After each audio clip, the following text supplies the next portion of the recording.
আমার কাছে একটাই কথা, সেটা হচ্ছে যে আমি এই প্রতিবাদের মধ্যে থাকব যতক্ষণ না আমাদের কাছে একটা সুবিচার আসে। এই প্রতীক্ষা আমরা করতেই থাকব এবং এই আন্দোলন চলতেই থাকবে।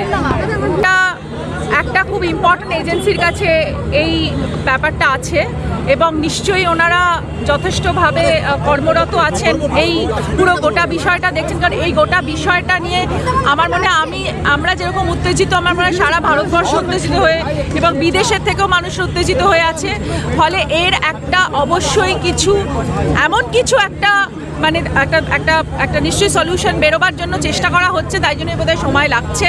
এবং আমার সম্পূর্ণ আস্থা আছে যে আমরা প্রপার এবং সুবিচার এবং একদমই যেই বিচার দৃষ্টান্তমূলক শাস্তি দেবে এই অপরাধীদের, তাদের জন্য আমরা অপেক্ষা করব। আমি তো সেটাই বলতে চাইছি যে একটা দৃষ্টান্তমূলক যদি শাস্তি না হয় তাহলে এটা চলতেই থাকবে।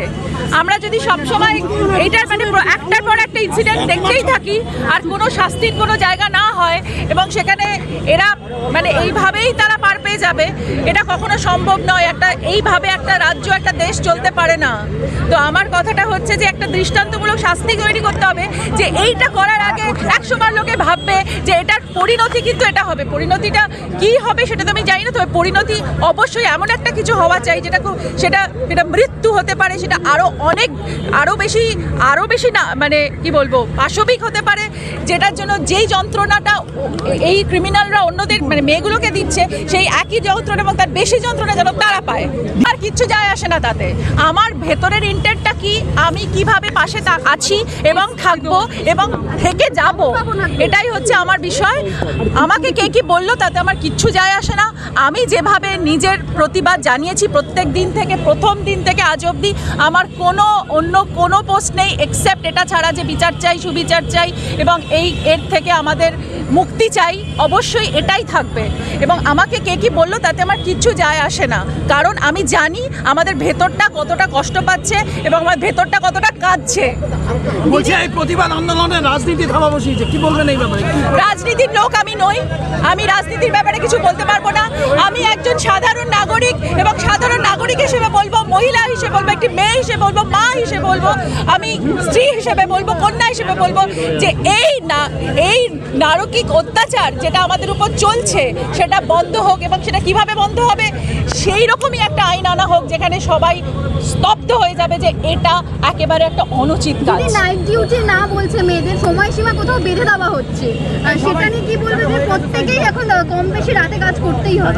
অবশ্যই না, এটা অত্যন্ত মানে একটা মানে আমাদের পিছিয়ে নিয়ে যাওয়া।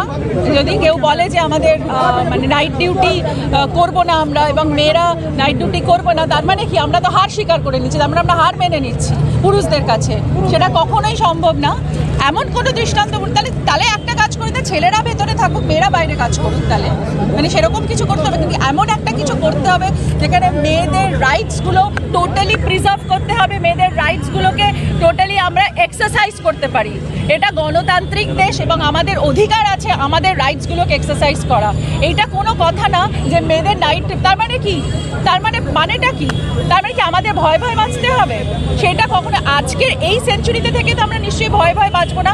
এবং আমার একটাই কথা যে ভয় না পেয়ে আমাদের একটা হারমোনিয়াস কোএক্সিস্টেন্স করতে হবে এবং পুরুষদেরকেও একটা নীতি মেনে চলতে হবে।